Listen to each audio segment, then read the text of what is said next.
Back to Julie by Richard Wilson, originally published in Galaxy Science Fiction, May 1954. Narrated by Tom Trussel. You can't go shooting off to that dimension for peanuts. I don't want to give you the impression that peanuts are in short supply here, or that our economy is in the fix of having to import them sidewise. What I'm trying to convey is that if you're one of the rare ones functionally equipped to do the side shuffle, you ought to be well paid for it, in any coin.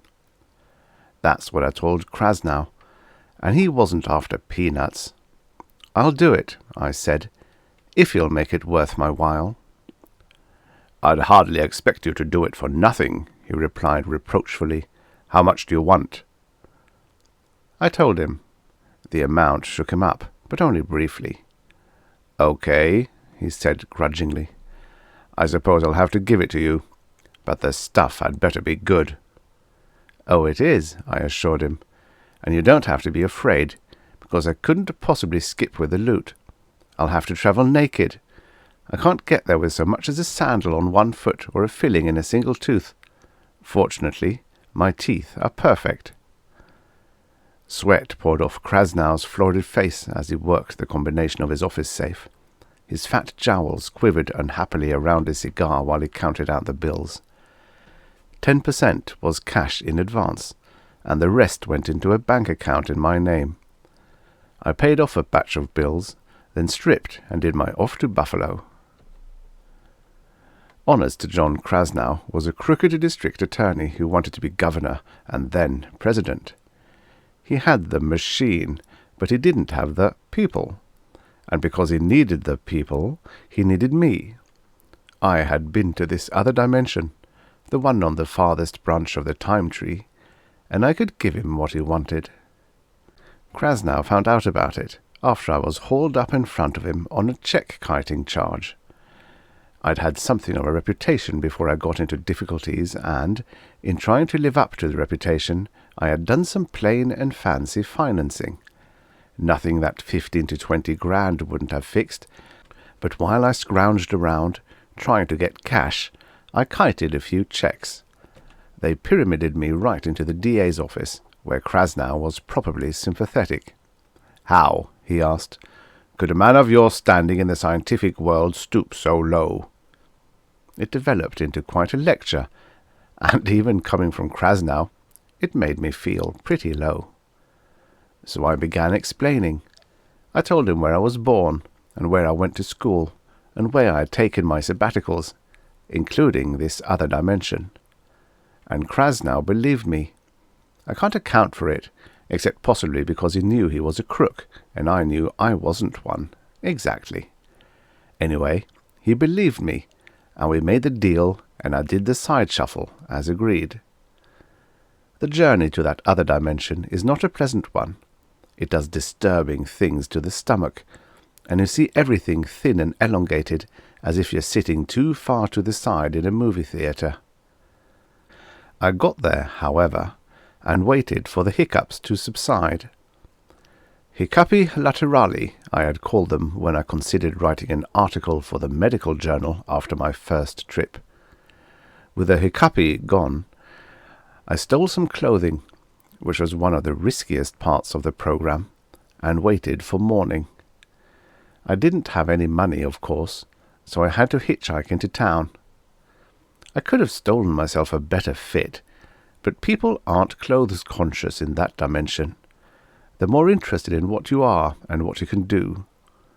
The driver of the car that gave me a lift asked, "And what is your field of endeavour?" I told him. I am able to eliminate the long wait in ivory production by accelerating the growth cycle of elephants. He was deeply impressed and tipped me handsomely. I was less impressed with his talent for growing cobbler's corn, and therefore had to return only a small part of the sum he gave me.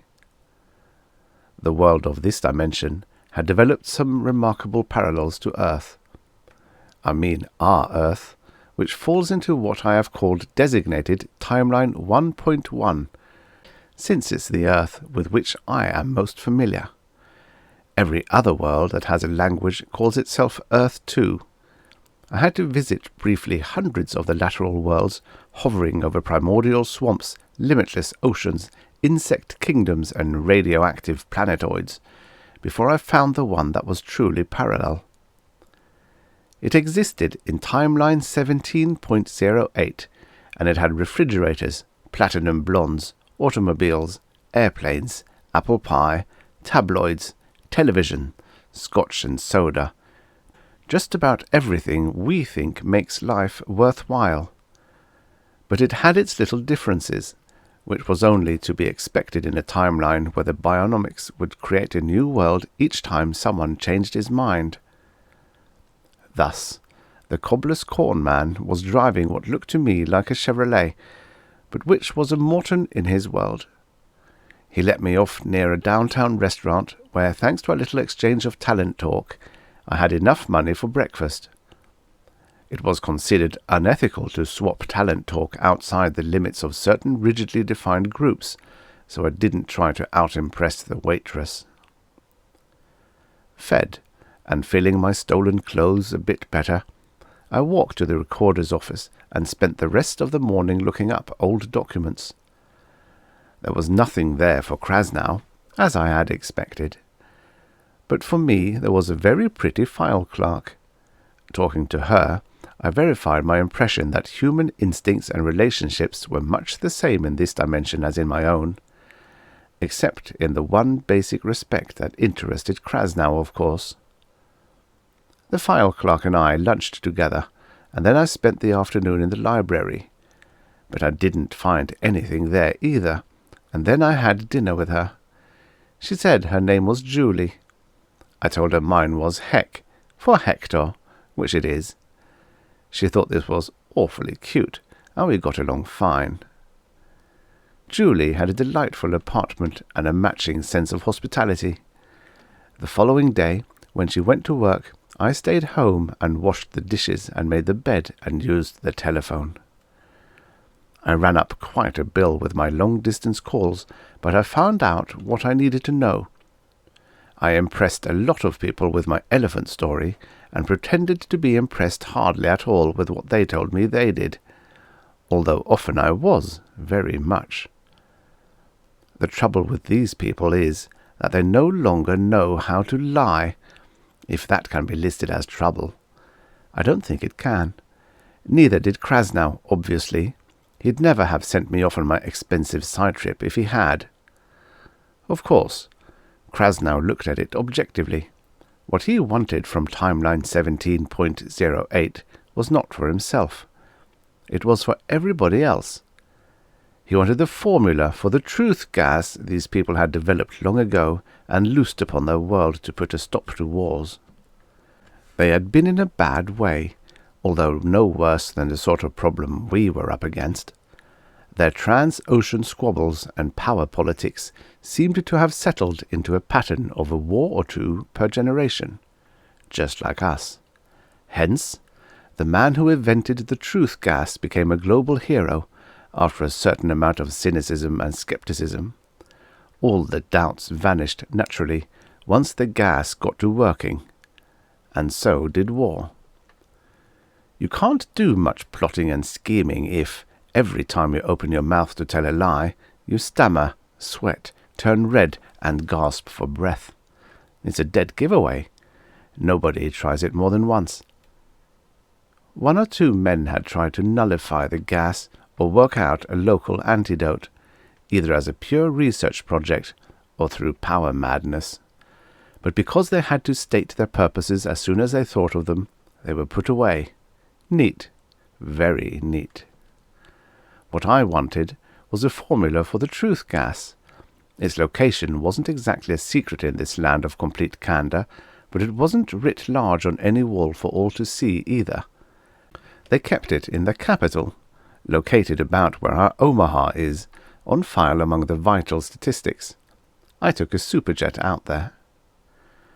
I had no trouble posing as a historian entitled to the facts. The gas didn't work on me, you see, because it was adjusted to the physiology of that timeline. There was just enough difference between us for it not to make me stick to the truth. "We'll write out the formula for you," I was told obligingly, "but you'll have to sign the usual statement." "Of course," I said. "Which one is that?" "The one that says you won't publish it and will destroy your copy when it has served your research purpose without letting anyone else see it." "Oh, that statement," I said. I signed freely, told my elephant story, and departed in an aura of goodwill. The jet got me back that same evening. Julie fixed me up a snack, and we discussed how pretty she was and how nice I was. I had everything Krasnow wanted now. I felt pretty good about it, because there was nobody else who could have done the job for him, and because it wasn't spying, really. Earth 1.1 on the timeline is world enough for Krasnow, I'm sure. Besides, dimensions don't have wars with one another. Too many things can go wrong. Julie was lovely, and I hated to leave the next morning, but it was my job. I told her, "I'm afraid I have to leave town for a bit, dear, but I'll be back very soon. Business, you know." Being a 17.08 girl, Julie had no reason to doubt me. "Make it very soon," she whispered, her lips close to my ear. So I came back, and now Krasnow has what he wants. He's delighted, as he should be. I've made up the gas for him and adjusted the formula so that it will work on people of our timeline. It's high-power stuff, and a little will go a long way. I also made up an antidote for him. This was easy, since I could work on it without feeling any compulsion to tell everybody what I was doing and why. Krasnow plans to release the truth gas just before the state convention. He'll be nominated, of course, and after November he'll be governor. With everyone else compelled to tell the truth, it should be a cinch for him. He's a patient man, honest John Krasnow is, and is willing to wait 4 years for the presidency. I ought to be happy, too. With the money Krasnow gave me, I've been living in the style to which I've always wanted to be accustomed.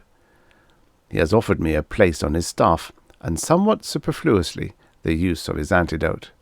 Naturally, the reason he was so magnanimous was that he doesn't want anyone else around who knows his gimmick and might have to tell the truth about it. But I have had enough of this dimension now that Krasnow has what I promised him. He's going to use it tomorrow, and if I know honest John, and I do, not even the presidency will be big enough for him. So I'm going back to Julie. There are some obvious questions in your mind, I know, such as, why did I get the formula for Krasnow knowing there was no way for him to prosecute me while I was in Julie's dimension? And what made me come back? In short, what was in it for me? Let's call it research. Krasnow is a big-time operator. I've always been, you might say, in the peanut end of the game. He had a great deal to teach me, and I'm happy to say, was an apt pupil. You might speculate on what's in it for you, because, if you asked me, anybody who can do the side shuffle would do it before Krasnow becomes president. However, don't go to 17.08 unless you want to swap one Krasnow for another. The fact is that I've learned I can be one in Julie's dimension. After all, their formula doesn't work on me, but I can assure you that it will work on you. And that elephant story I told on my last visit is, as I've indicated, in the peanut category. All Krasnow has is a country. I'll have a whole world. There's nothing like study under a master, is there? I should be back to Julie by midnight if I start now.